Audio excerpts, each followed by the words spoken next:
Welcome to the Ferguson Library. My name is Alice Knapp, and I'm president of the library. And I'm fairly excited tonight because one of my superheroes is here. So I might flub what I normally say. But this is your opportunity to turn off your cell phones, or at least mute them, and because we're in for a very, very exciting night. This is the first of our Civility series in the 2019-2020 series, and I can't think of a better way to start it off. And it's going to be a very exciting series and with some pretty major people. But some of you, I know, are not here because it's the Ferguson Library, and you haven't been here in a while. So we're going to start off the evening with a short little film about what we do here. Thank you.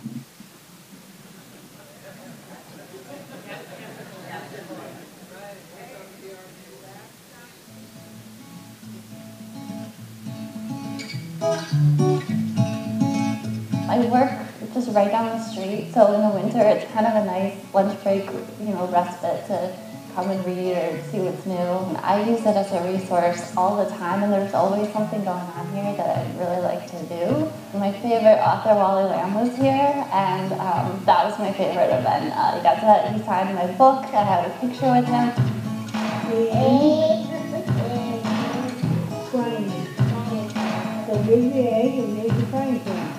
A mí me gusta porque ella ha avanzado bastante, va excelente en la escuela, y antes ella iba atrasada porque yo no la traía a la biblioteca. Ahora que yo la traigo, sí, yo veo más mejoría en ella. What do you get when you cross a duck? She had helped me to read and pronounce the word properly. She told me to start off with using a newspaper, and I told her my story, how I came out of high school. I didn't know how to read. We see it with a lot of people. They're using us to reconnect to society, that they're coming in here and for whatever reason they're disconnected. It may be that they have found themselves without a home, they have found themselves economically in trouble, and we, the library, can help them reconnect to society. With teaching, that is definitely instant gratification. When you can see somebody picking up words, picking up phrasing immediately before your eyes in the span of one session, that's really magical. I can do something. I can be educated. I can feel good about myself. When I come here, I feel great.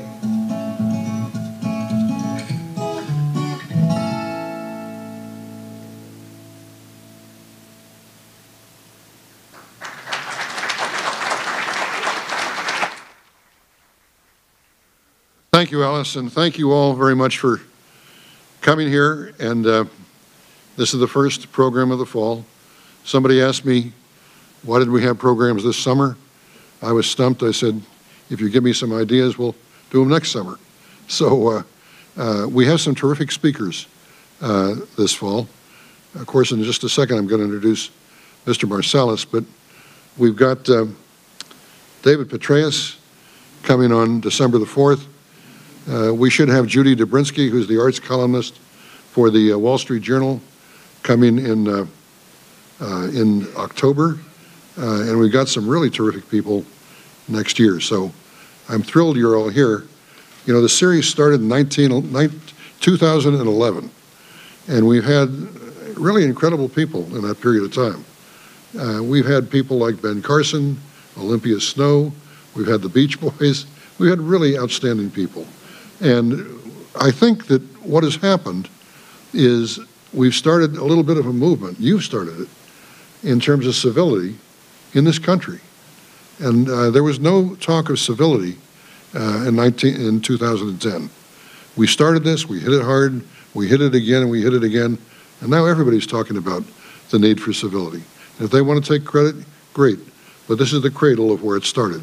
So I salute all of you for what you did, and thank you very much. I have the great honor to introduce Wynton Marsalis. I want to tell you that he's here largely because of a woman named Edith, who is his assistant.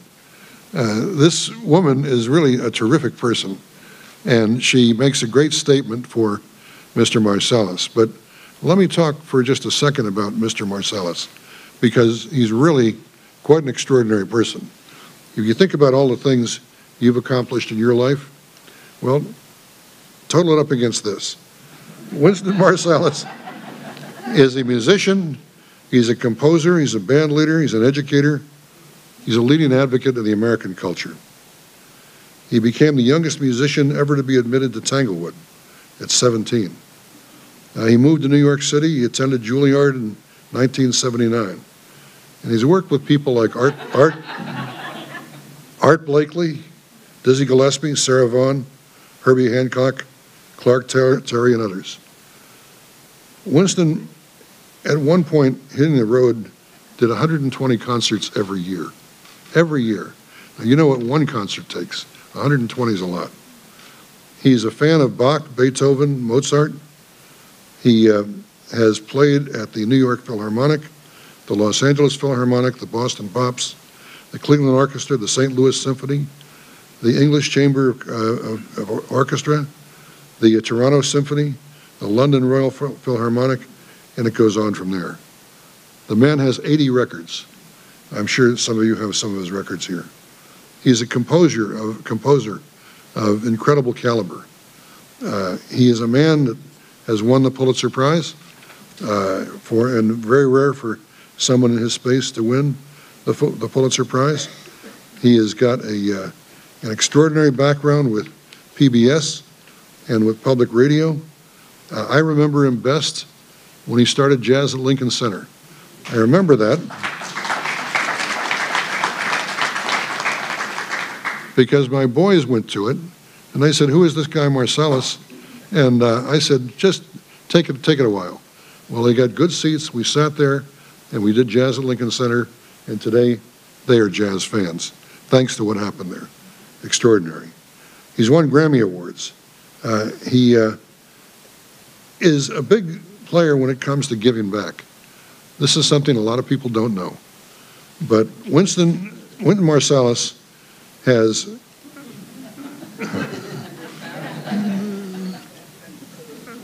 he gives scholarships. He pays medical expenses personally. He created a shelter for battered women. He created a shelter for homeless children. He supports the Children's Defense Fund, Amnesty International, supports Sloan Kettering. The list goes on. I mean, it's really quite incredible. And when you think about this man, and one of the first things I said, he is a student of and an advocate for the American culture we know. We are so lucky to have a man of Wynton Marsalis' caliber here. All right. Thank you.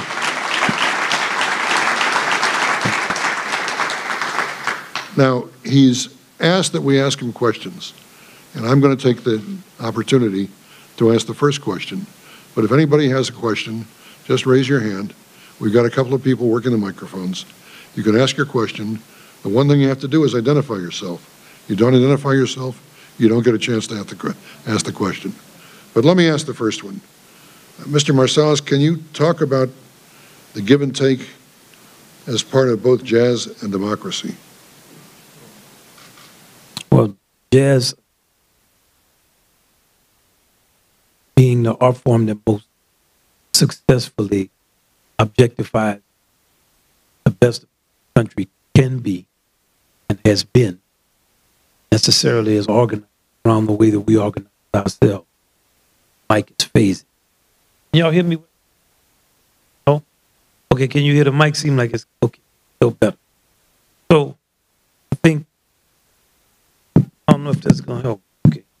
Can you, okay? So my first day in class, I asked my students at Juilliard, what does the United States Constitution do? What is it designed to do? There's always a great deal of silence around. There's some rules, tells you your rights. Just what is the document? You have to take the document as a whole. What is it designed to do? There's never an answer that is correct, because that document is designed to balance and level the playing field for disparate groups without killing dialogue. That is what a jazz band is challenged to do. And it's something that after a certain point we have failed miserably at doing. If you are on a jazz bandstand, I'll give you examples and you'll see how the bandstand is exactly like the way our government now functions. And I'm not talking about the current president. I'm talking about this ignorance. We've developed that over 50, 60 years. You can see a steady decline in the way that we practice our democracy. The bandstand I grew up on, it's 5 people in this area, each person with their own monitor. Each person looking at a monitor person, saying a monitor is a little speaker that's in front of you. Each person looks at that monitor person throughout their job and says, turn me up. Give me more of myself and give me a little piano. The bass player standing right behind you has an amplifier, which they turn up. The drums, which is the loudest instrument, is then free to play as loudly as it wants to play. And the drummer does play as loud as possible. Piano player is saying, turn me up in the monitor and give me maybe a horn. I don't really need them. So 5 people in a whatever foot radius are now armed to the nines with sound. And that bandstand is a battleground. And if you grow up in that battleground, you don't realize that it doesn't make sense. Once I played a gig, I grew up my entire teenage years and every playing jazz, it was always in that environment. I had my own band when I was 19 and 20 years old. I went on the road and it was always the same. Every gig, I put my bell of my trumpet in the microphone and asked the monitor person to turn me up so I could hear myself over the barrage of drums and electric bass, acoustic bass. One day we played a gig in Greece in an ancient Greek amphitheater. We could not have amplification. Oh, how are we going to play a gig without amplification? That's the first time I could hear. And I use that as a metaphor for where we are as a nation. Your practices can become so corrupt that you can't identify yourself in that corruption. You no longer are an option. If you had asked me, is there anything I am doing to hurt my playing? I never would have said something to do with a monitor, because that's just the way we play. So that's kind of just a snapshot of the overall of jazz. Now, so far as the practices of the art, drum's the president. When a drum makes a decision, you're going to follow that drum.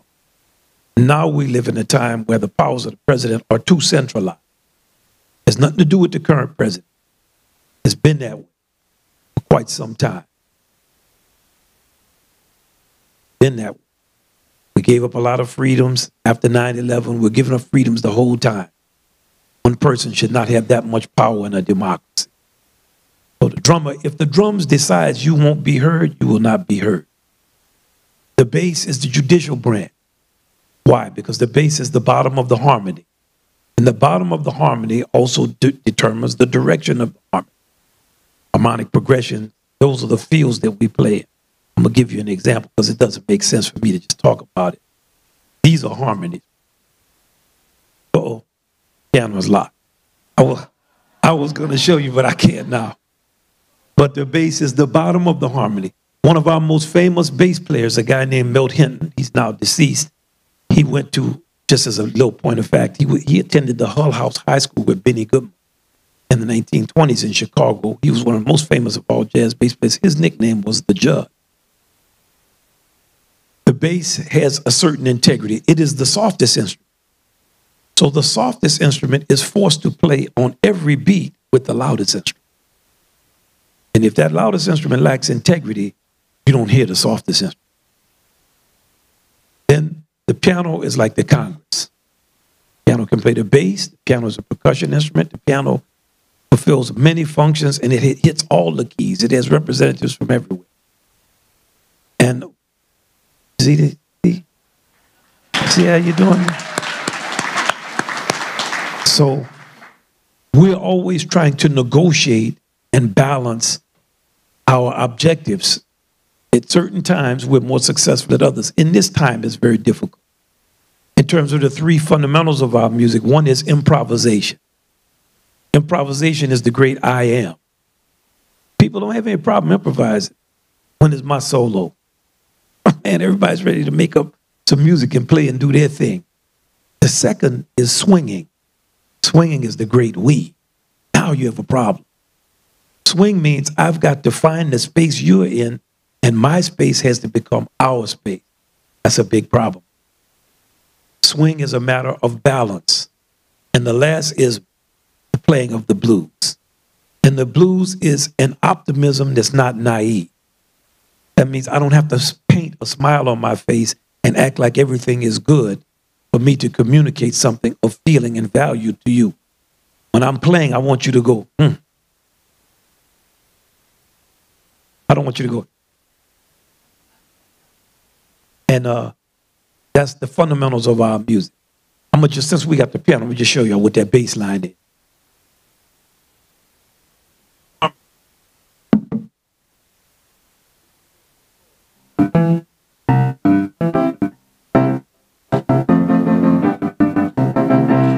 Yes, it's the bass. But now if I change that bass,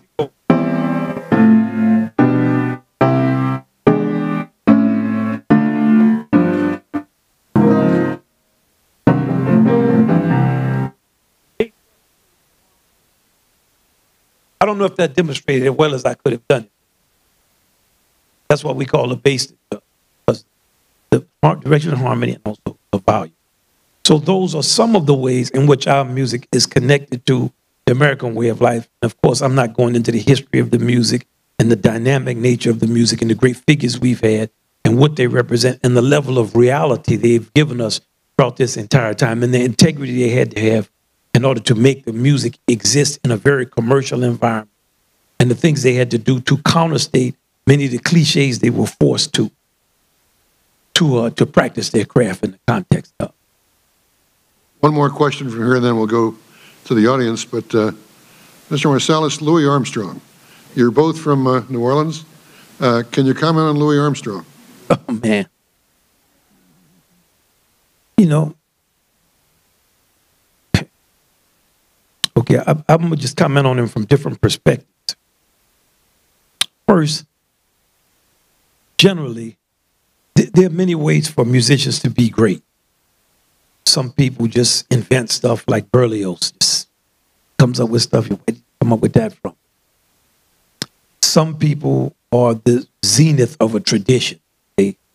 There's steps leading up to them, and then boom, like before Beethoven, there was Haydn, CPE, Bach, then you get to Beethoven. And some people synthesize all the styles of their time. Bach, more of a musician like that. So if you take who Louis Armstrong was and you go back in the American cornet tradition, it's not even jazz. You get a person named Francis Johnson who played fiddle and keyed bugle in the early 1800s. Then you have the Kendall brothers who came after him. Then you have Patrick Gilmore, who was during the Civil War era. They sent him down to New Orleans to aggravate patrons there because he had an integrated band. Patrick Gilmore. Then you get into the late 19th century cornet soloists that more people know, Herbert Clark, kind of the tradition that produced the books that we studied from in my generation. Louis Armstrong synthesized all of those styles. Then when you have the jazz styles, you have people like Buddy Bolden, the inventor of jazz, Buddy Petit, who was sophisticated harmonic. Bunk Johnson had a smoky tone. King Oliver, who followed Buddy Bolden and who was the musician that played with the most dignity and political consciousness, and who was Louis Armstrong. And Louis Armstrong synthesized all of their styles. Freddie Keppert, who was a Creole, who played more like a ragtime style. When you hear one person Louis Armstrong plays, he's playing all of those people's style at one time.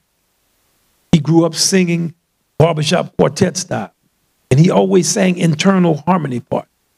Now, once again, I'm going to show you what I mean by internal harmony. It's easy to sing a melody of something. Like if you say,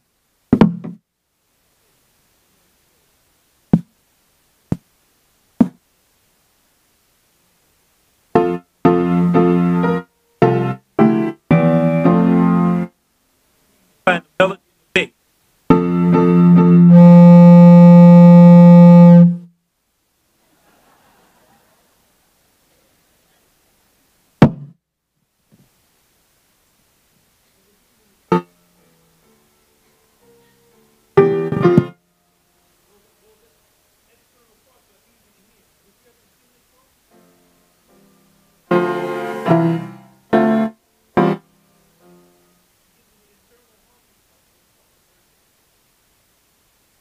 Armstrong grew up singing. First, he sang the lead part, top tenor part of the melody.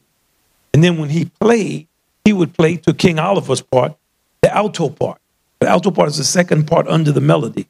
And if you listen to Louis Armstrong's recordings when he was 22 years old with King Oliver, Creole Jazz Band, famous recordings at the Foundation of Jazz, you cannot believe the quality of an alto part of a person making up a part. That alto harmony has such integrity and it's so much, just as a musician, you don't know what to say about it. You think this guy is playing, making up this internal part on these complex rags and four-string marches with that degree of accuracy. His hearing was unbelievable. Now, we didn't even talk about what he taught us. First thing he taught us how to do was to leave a part and play with absolute logic of a composer in real time. I mean, piano players like Bach and Beethoven, composers, they had been doing that, but they didn't do it against a ground rhythm in time with other people making up parts.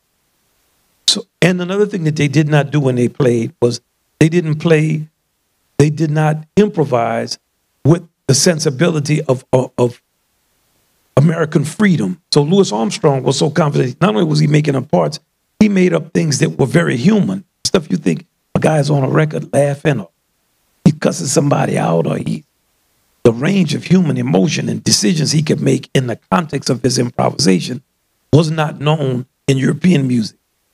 You had to be in American music to do that. Then let's talk about the accuracy of Louis Armstrong. One night, when I was maybe 23 or 24, I was recording a classical record with the English Chamber Orchestra. Good friend of mine, now we're, of course, much older. He was around my age. His name is Guy Barker. He's a great composer and many things in London. We met. He's a younger trumpet player. He said, man, I got some film of Louis Armstrong. You might be interested in seeing. Because then you couldn't see a lot of film of Pops. This is 1983. I said, man, I'll meet you at your apartment and we can look at some of this Pops. Me and Guy, we sat up from 11 to about 4 in the morning, just looking at Louis Armstrong. Now, I had a session playing some Baroque music that next day. I had to make myself leave his apartment. And we were both saying, man, what about this guy is going on TV shows? He's playing with people he doesn't know. All these situations we see him in, he's almost never missing a note. And he's playing perfectly in harmony and in time on all of these random tapes. The level of accuracy of this man. Now, all of that was masked with the kind of smiling and grinning in 19th century minstrel show that was required of a person who wanted to be popular at that time. But please understand, you have to do that same type of minstrelling and grinning today to really be popular, except now you're from the hood. Then you had to be from the plantation. But the people who are plantationing in the hood, they're not as accurate as Louis Armstrong. Louis Armstrong transformed the world of music. When he left the United States, everywhere he hit, when he left New Orleans, people were saying, where in the world does this guy come from? There's a famous picture of him with the trumpeters of the London Philharmonic in the early 1930s, and they're standing around him looking at his trumpet like this, because they thought when they heard him play, there must be something in this guy's horn. And we all still think that. Just one last, I'll tell y'all 2 stories about Louis Armstrong. Because every musician that knew Louis Armstrong had a story. I'll tell you 3 stories. One is Doc Cheatham is a fantastic musician. He lived to be almost 100 years old. I knew him very well. He told me a story where he was in Chicago in the early 1920s. Maybe this was like 25 or 26. Louis Armstrong had a gig in the Vendome. It was a theater. And he said Louis Armstrong had become so popular that before Louis Armstrong played his solo, the people would start to stand up. Because they said, here he comes, this is the guy we've been telling you. So one performance, Louis Armstrong asked Doc if he could sub for him. So he said, sure, I'll sub for you. He said, so he was subbing for Pops, and before he went to play a solo, everybody started standing up. He said within his first 4 notes, everybody sat down. Dizzy Gillespie told me, he said he moved from where he lived to be around the corner from Louis Armstrong. I said, man, you moved from your house to be around another another trumpet player, a man. He said, man, do you know who Louis Armstrong was? I knew that level of soul. I would never be in the presence of that in my life. So I got as much of that as I could.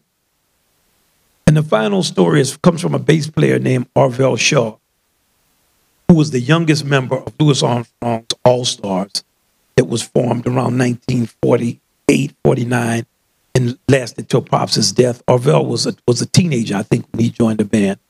And when he knew he was going to pass away, he called me. At that time, he was blind. He said, man, I want you to come by my house so I can just sit up and tell you stories about Pops that are true. So that when you have the opportunity to talk about him, you remember what I told you and tell the people that. Went to his house. He said, the first thing I want you to understand is no human being has ever been treated the way people treated this man. If you walk down the street with Louis Armstrong, if you were in his presence, people came to him, shook his hand, hugged him, talked about what his music did to transform their lives, brought their kids to him, took pictures with him, and he took time with every person. And we were once in East Germany. He said, in this one, it was East Germany. And everybody was on the bus smoking weed. And for some reason, the bus driver did not tell us we were coming up to a checkpoint. He said, man, these people was not to be played with. He said, all of a sudden, we keep trying to put our weed out and, can't throw it out the window. We like, God. A guard comes on. The guard has a dog. The dog stepped on a roach clip, getting up into the bus. Louis Armstrong always sat in the back of the bus. He said a guard walked in the back and he saw Louis Armstrong. He looked around the bus. Said, okay. And he walked out. They were all like, all of a sudden, 6 guards came, all with dogs. So they said, they were like, oh, damn. They walked on the bus. They said the one guard walked in the back to where Louis Armstrong was. And all the other guards came on. And he pointed at Pops.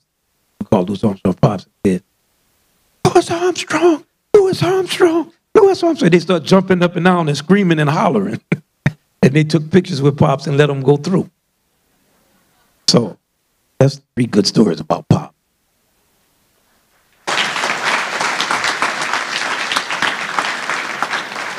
Any questions from the group? Yes. You've got to identify yourself.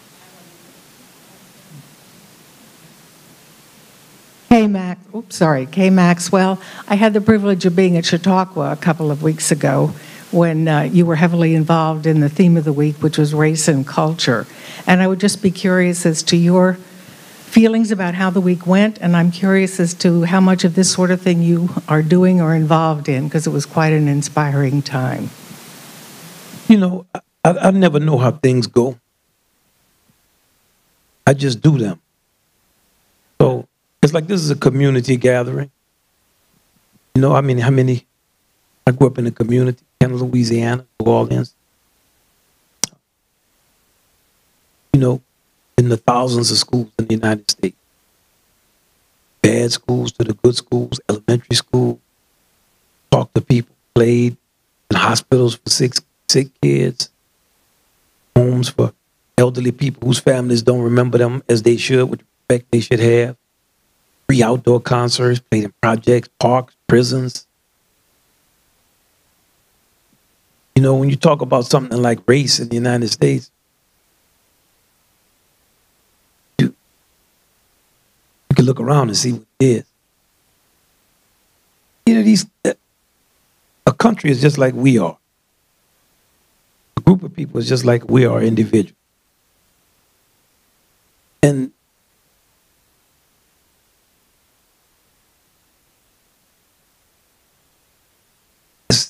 it's difficult to. I was reading Frederick Douglass's book. Had the opportunity to 3 or 4 days ago come to Connecticut and meet with David Blight, the guy who wrote it. Fantastic autobiography. I recommend it to everybody. So I'm good friends with Jeff Ward, the writer who writes all of Ken Burns' Civil War, baseball, the Roosevelts. We've been friends for many years. I go to his house every Sunday for business. His wife, Diane, is also a fantastic writer, a book called Water Wars. So we're always talking about things. I guess Jeff is in his late 70s, 78, maybe. So, you know, he's kind of like the age, younger than my father, but just... So he agreed to come with me to meet with David, and we're sitting down, I'm talking with David. He studied Frederick Douglass for so many years. He goes through the...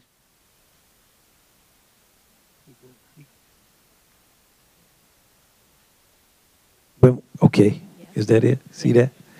So it's just like this, it's just community, you know, we sitting up and we talking. Okay, it's no problem. I look out, it's like, well, my mama would take me to stuff. She wanted me to do a certain thing. My daddy teaches. It's all very fundamental. So I'm talking with David about Frederick Douglass, and he's saying, okay, Frederick Douglass's life went from this to this and this and that. I've been researching this for 30 years, man. What about 1846? He had an existential crisis. What about 1850? Just going through dates. In the decade of the 1850s, you knew something bad was going to happen because it's just like it is now. And look at this speech that Douglass gave where he said Abraham Lincoln didn't really care about black people. This is a very important speech. So I'm looking at David Blight, and he's going through all these things, the life of Frederick Douglass. And I'm thinking about, wow, Frederick Douglass, you know, all what Frederick Douglass went through. Then in the end, Frederick Douglass is trying to be a political figure. That wasn't necessarily his strength. His strength was writing and using words. And, you know, I think, okay, you had the Civil War, you had the end of slavery, you had Reconstruction, then you had the 100 years after that, now you have now. These things are all cycles, and in this country, it's an issue. But there's other tribal hatreds in other countries. You know, you go to other countries. Our country is different because we are supposedly based on freedom. So the depth of the lie we have to tell is just more. Okay, that's the difference. The difference is not other people don't lie. It's kind of like why Nathaniel Hawthorne had to be the priest, be the one in the Scarlet Letter. Why the lie is deeper. And, you know, with nations or like anything, you know, philosophically it's easy to talk. But what we have wanted to create, we created it. I just always ask us, do we like it? And if you like it, look around at it. And what I ask my students all the time is, create some change out here that you want to see. It doesn't have to be big, but do something to change this. And, you know, we're in a rough time now, because we have lost sight of fundamentals. And fundamentals are always hard to embrace. The financial fundamentals are hard to embrace. AIG started to buy their own faulty financial instruments. You know, you know it's junk and you're buying it. Yeah, that's how it gets with lying. So a friend of mine went to Afghanistan to fight. He came back. I said, man, what did you learn being in Afghanistan? Not so much easy, much younger than me. So he's like a kid that I had more like a student. He said, I learned, he said, you know all the lies you tell yourself that you believe and you don't realize you're lying to yourself? That could get you killed in an environment where you could lose your life. And he said, I said, well, what about them? He said, them. I said, man, we're over there listening to rock music, eating ice cream. I said, man, one of their guys will sit out in the field for a week with a bowl of rice. He said, that's something very different. But I like the point he made about what does it take? You reach a point where you lose track of fundamentals to such a degree, stuff your mama taught you. It's not nothing. So how do we get to a fundamental understanding of what we need to do if we want to be a democracy? We don't have to want to be. I mean, the jury is out at this point, what we're going to be. The point I want to just collect about Frederick Douglass's book is I noticed in Douglass's book, part of how he sold the abolitionist idea to white Americans was that if you were a master, it affected you as much as a slave. You know, it's hard to believe that. Like, make that be concrete to me. I'm beating you, I got you working, I'm sleeping with your old lady, I'm doing everything I want to do, but you're feeling the same way I'm feeling? I don't know about that. There has to be something activated in people, in us. And now I mean it collectively because of this is a different time. To activate a desire for something for other people that are not us. And if we don't have that desire, we're not going to be a democracy. Because the strongest are going to be the ones who are going to, they're going to defeat the weak. And the strongest is not the biggest. You got to watch that intellectual firepower. That's what's killing us right now. And I wish I knew the answer to that. Any other questions out there? Yes. You, why not?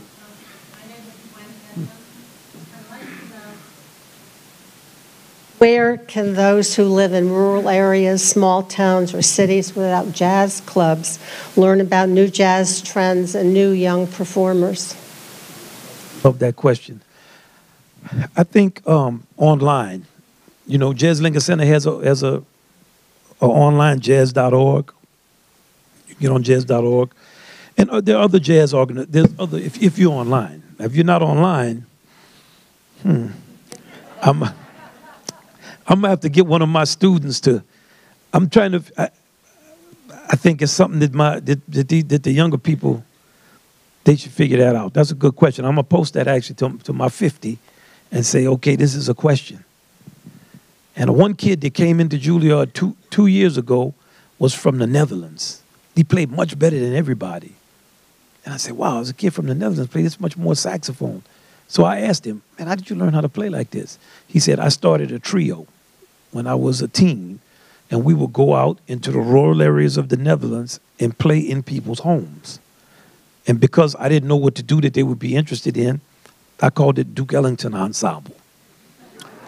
We played Duke Ellington's music. He said, so I played with a trio in homes for 5 people, 8 people, 3 people, 6 people. Therefore, when I played, I learned how to play for people. And you saying that reminded me of him. So I don't know. I think if it's not online, we have to really solve that problem. More questions? Yes. You got to identify yourself. I'm sorry.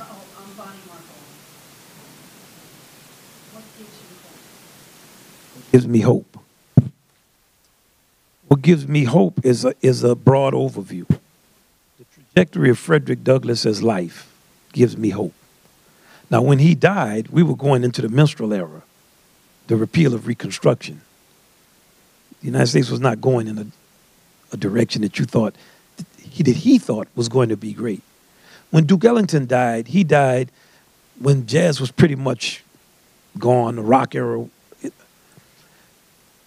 You don't know what's going to happen. All we have at a certain point is our belief. And that belief makes stuff happen. Because most of what is human life is hidden from us. And that is the power of music. Like, I'm looking at you, but I have no idea what you're thinking. You could look at me and go, and you could be thinking, this guy is an idiot. You know, because the invisible world is not visible. So if we think how much in this one room, how much is invisible, what has happened to people, beautiful things that are very painful.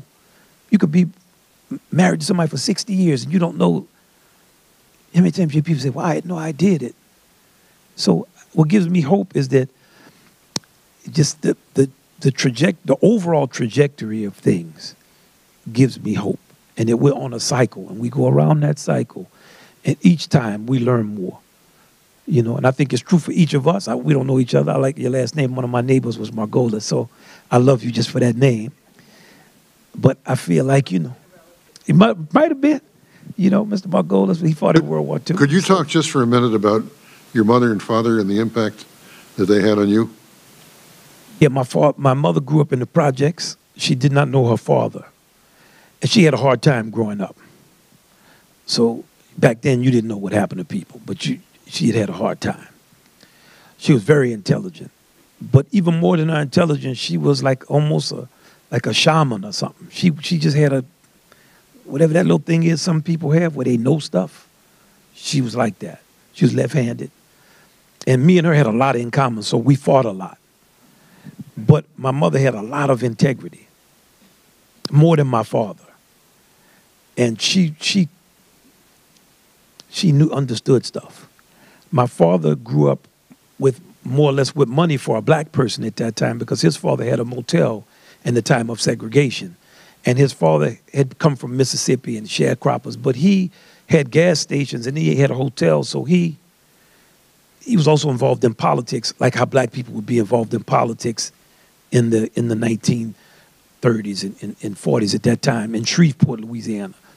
My father believed in the music, in jazz, but not in the same way my mama believed in it. He believed in it, but my mama made him really believe in the kind of spiritual, existential value of it, even though she complained all the time about being broke. My grandfather was like, man, if you're going to play this music with all these dope-head jazz musicians, you on your own. So he was. And I think he believed in, when the music really went down, he taught us how to play it. And we didn't really want to learn how to play it. We were playing funk and pop music. We weren't interested in that. But we were there with him, so we learned what he taught us more or less. But my mama more, I think for me, I got more just out of her. She could do my chemistry homework when I was in high school, and it would be the only time it was right. So, I mean, she was unbelievable what she could do, like just her technical skill and her spiritual ability. And she would cuss you out, like she didn't play with you, with anybody. And I used to have to tell people, babe, my mom is not like Aunt Jemima or these TV shows you're looking at. Used to see in TV shows and smiling and laughing, hey, yeah, mama. No. My mama will cuss you out in a way that's very modern. Like you're not going to believe it. And she's going to tell you something that's going to hurt you because she had insight. And so I think, yeah, for me, my mama, I think about her all the time, even though we didn't get along. But she passed away 2 years ago. But I think all the time about what would my mama say about this, or what would my mama told me one time, we look at the Super Bowl, and she was suffering from dementia, but I knew how she was. She looked at Beyonce on the TV. She said, "When what you think about Beyonce?" And, I'm not a pop person. I said, "I don't know. I'm not really a pop. I don't really know." She said, She said, "That girl, she ain't doing nothing but putting her coochie all in the screen." And then she said, this is who she was. And then she said, all draped in the flag of feminism. My mama told me one time about rap music. She liked Tupac Shakur. Ooh, I like this little cute boy. What is his name? Tupac or something like that. She didn't know who he was. Like she just had seen him. I said, you should check out some of his music. So she checked out some of his music and she called me. She said, I checked out some of that cute boy's music. Now keep in mind, my mama is not a stranger to any level of profanity or bad words. You got to understand who she was. She'd get in the street and fight dudes. Like she wasn't a joke. And she said, child, just the level of absolute vulgarity and posturing in this young man's music. And then she said, they're going to get unlimited resources now. See, that's what my mama was. It wasn't no kind of, ooh, is they cursing? Can you believe that? No, it's like, think about how this country is going to embrace that with resources. Question from one of the great cartoonists of our time. Gosh, I don't know. Oh, sorry. Boy, I have a three-part question for you, man. It's so great that we're all happy that you're here. First was about, the great musicians in the 40s. We talked about Dizzy, who was a great guy. He was fantastic. And Charlie Parker and Coleman Hawkins and whatnot. And with bebop and how they changed music from what was previous. How that may have led to rock music that happened, years later.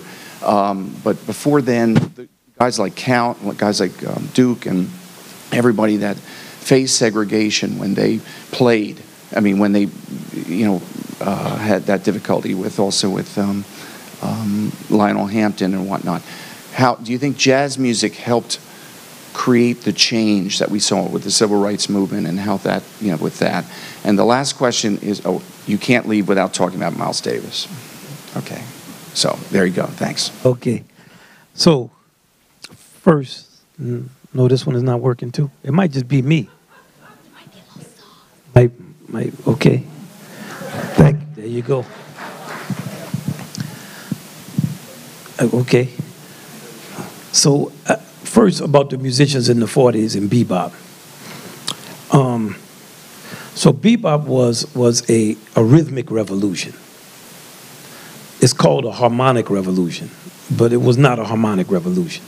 So in other words, Jelly Roll Martin's music has even more sophisticated harmonies. Duke Ellington's music of the 1930s sounds like a sophisticated lady, and his orchestrations more sophisticated than bebop. However, bebop, the swing era musicians, the struggle was always to figure out how do we deal with the African 6 rhythm at the top of our, so in other words, I'm going to sing it and it's going to make sense. So if you take all of the music in the Americas that has an Afro bass, and in African music, they play in 2 times at once. So one time is going, that's 4, and on top of it is 6. Ding, ding, ding, ding, ding, ding, ding, ding, ding, ding, ding, ding, ding, ding. So sometimes they play on the 4-sided rhythm. They go daga daga da go daga daga do daga daga da daga daga da, straight rhythm. Sometimes they play on the 6 side. Daga daga daga go go go go go go go go. Go go go go go go go go go get daga daga da daga daga da get go go go go go go go go go go go. So it's always like they're playing, and why it's almost impossible for us to play with them is because they're actually hearing both sides, which you could call a male and a female side of a rhythm at the same time. We only hear one side. So in jazz, the early musicians were trying to figure out, what do we do with the top rhythm? So in our music, that rhythm, ding, ding, ding, ding, ding, ding, ding, ding, became what we call the shuffle pattern, which is related to Irish jigs and to marches like the Washington Post March, and Italian tunes like Napoli, Mickey Mouse,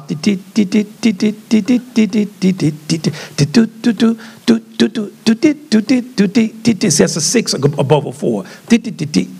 And now what makes it a 4 is in jazz, that bass line is walking ding dong bong dong dong dong dong dong dong, and on top of that's ding ding ding ding ding ding. Now with swing era musicians, they play they'll go do do do do do do do do do do do do. That's the kind of rhythm they played in. So if they played fast, they had to go do do do do do do do do do do do. It's hard to play fast like that. Nobody could figure out, how do I play fast notes and shuffle at the same time? So in other words, now if I have to go, if the tempo is going, and I'm going, Johnny Hodges on a song called Giddy Buck Gallop, you hear him trying to, it's hard. Charlie Parker took, I'm going to sing now straight 16th notes. That's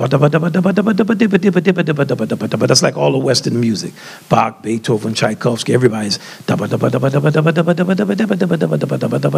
Charlie Parker figured out how to go. It's very difficult rhythmically to figure out how to do that. That's why it seems simple when I'm singing it, but there's a big difference between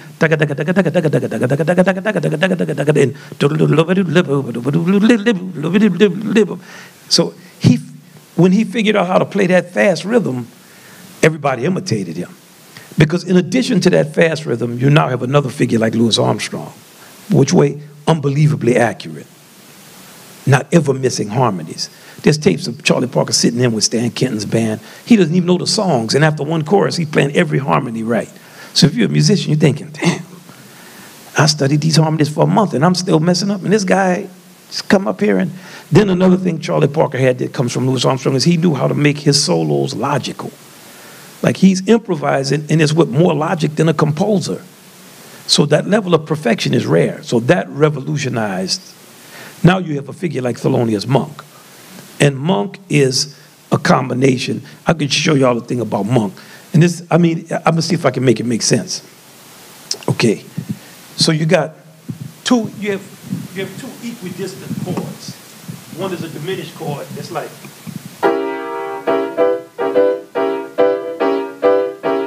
you always hear this diminished sound. You've heard it a lot of times. Charlie Parker generally played out the diminished sound. So if I'm playing blues, he will go.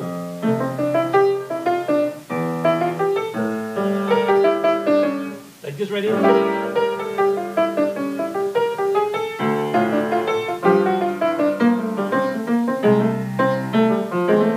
It's like the diminished sound. Monk went out the whole tone sound. But this is the whole tone sound. Instead of being minor, the whole tone sound is all whole. We normally equate that with either the magical, like something magical happen, or something bad is going to happen. I have an idea. So Monk will take that.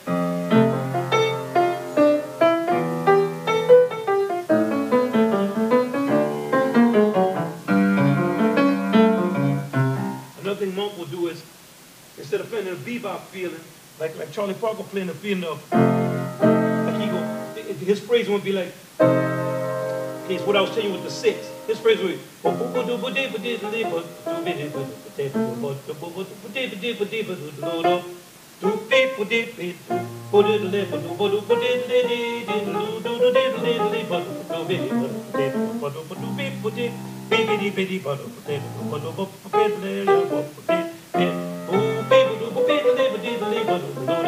that's like Bird. Now Monk would take that same thing and he would play in the old school shuffle. So he played in that shuffle time. Instead of going dabba dabba dabba dabba dabba, he'd be going. Let me get my Monk together.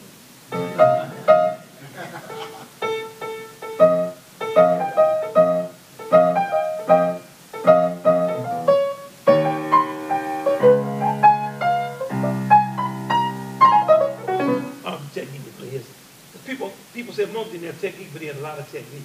So if you take a blues that Monk play like oh, here's a good one.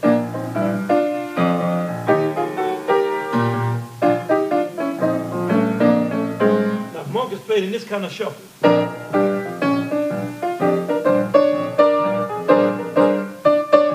But what he's doing is he's playing really dissonant chords that all come out the blues. And he's voicing chords in a different way. I'm going to just show you one last thing, and I'm going to stop talking about harmony. It's how you voice a chord. And I'm going to give you an example of how Monk would voice a chord. On a record in the 1920s that Louis Armstrong did called Potato Head Blues, he plays a chord. He goes, let me see here.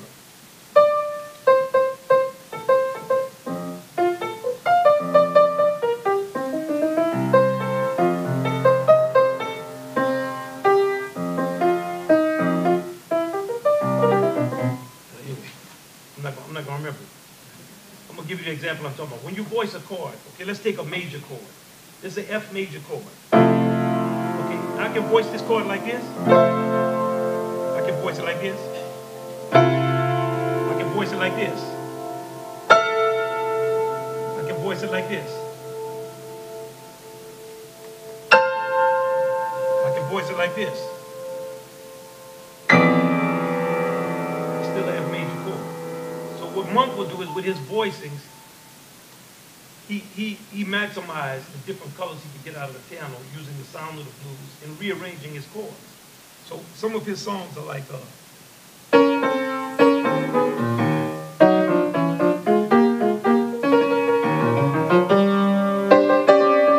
would play chords like this. And people say, man, what is Monk playing? That's the worst sound in the world. But all that is it's just really he's going. That's just a dominant chord with a sus4 in it. Now, a song like Herbie Hancock, Maiden Voyage, has all sus4 chords, but they sound like this. Now,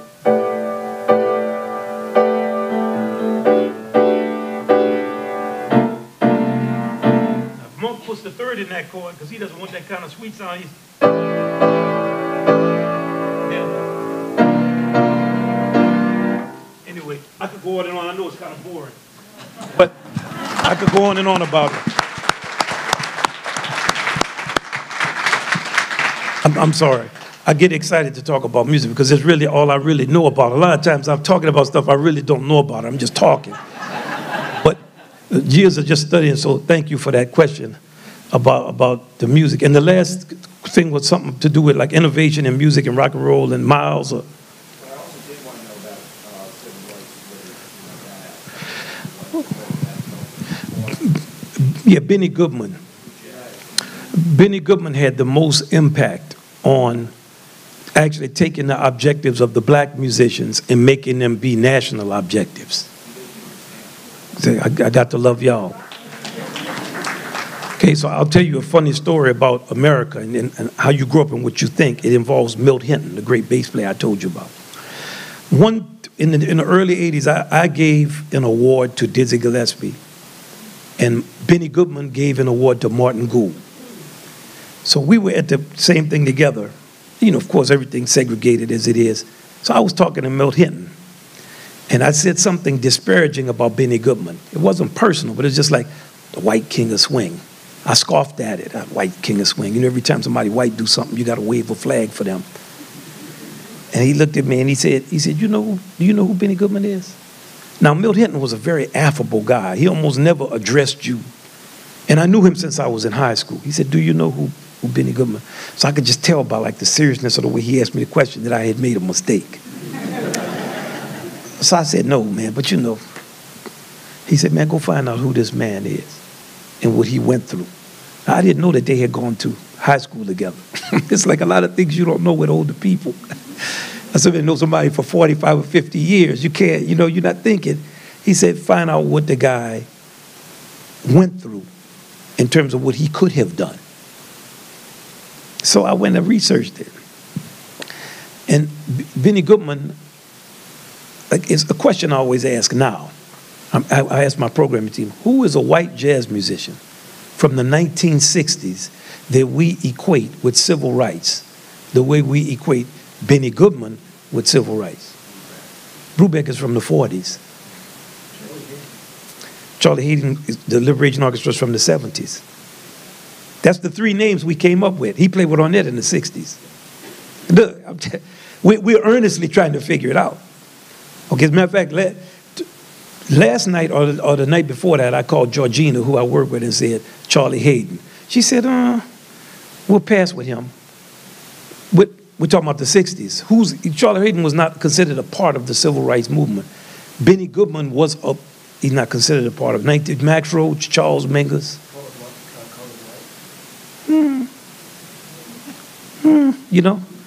Mingus, Fables of Farbus, Max Roach. I'm talking about like how Brubeck was. Brubeck was staunch. You wasn't going, Brubeck. Brubeck did the Real Ambassadors. Okay, that was on the cusp. That was 62 maybe. But Brubeck had the integrated, the military, the band in the 40s. That was World War II. Why we don't have a roll call? Buddy Rich he was Baby Traps in the 30s. Buddy Rich was a child star back in the era of Shirley Temple. Red Garland was a brother. One last question. Right here. Right here. Question. Here we are. Hi, Larry Stein. So in your opinion, who is the better musician of Larry Stein?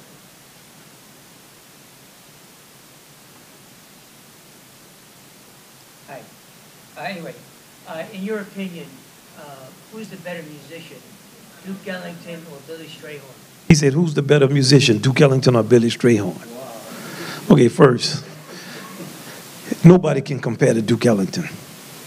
Okay, but I wouldn't say better or worse. I don't mean, in terms of, if you mean technically, because, yeah. I mean, technically, I would have to know how they would do on like test. I get students sometimes at Juilliard, and you look at their ear training test, and you think, is this a human being took this test? They're so perfect. But in terms of who Duke Ellington was, Billy Strayhorn was functioning in the context Duke Ellington provided. Let's talk about who Duke Ellington was. First, he played in the stride style of piano. He invented the long form of jazz composition using the forms of Jelly Roll Morton. He's the only person after Jelly Roll Morton who could actually write contrapuntal, the contrapuntal style of New Orleans music. He has an American version of counterpoint. Master colorist who could get so many sounds out of his band. It's just things he did, reversing the trumpet and the trombone and the clarinet order. He also is a master of grooves, like how to take Afro, quasi-Afro, Latin, Afro, habanero grooves and make them fit in the context of jazz. He's a supreme master of American form, unequaled on any level. A person who invented different harmonic concepts for different pieces. You might get a Duke Ellington record like Afro Bossa, which just ironically recorded 1962, a record with let me tell you one funny story before I stop. A record that was on Frank Sinatra's label, and Duke was Frank Sinatra's A&R man. So one night, Paul Simon and I, we always get together and we talk for hours and hours and hours about music. So I brought a list of all of Duke Ellington's compositions. So Paul and I, we talk about people and age and all this stuff. You know, we do talk about human things. We don't really talk about music that much. But I started telling him, man, I was going through the list of all of Duke Ellington's compositions. I said, man, I said, let's look at this list. So we started to look at the list. It starts in like 1924. When you get to 1962, that's a year it was like 85 compositions. 90 is an unbelievable number. So we looked at it. I said, man, let's look at 1962. We looked at 1962. We were both like, damn, 1962. Duke was 63 years old, you know. Look at this productivity. So we put it up and we finished having our dinner. We talked with him. When it was time to leave, he looked at me and said, what about 1962? So Duke, you know, you can't. Duke was Duke. Unbelievable. Over 800 records. Each one was better than the one you heard before. He was Duke. Thank you for a great presentation. Thank you. We really appreciate it. Pleasure. Thank you very much. What can we do for you? Happy to do it. Well, what can we do for you?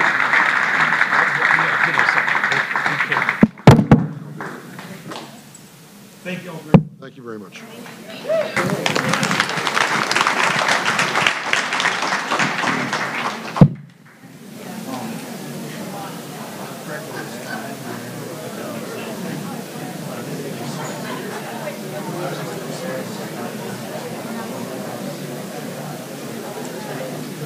Well, that was certainly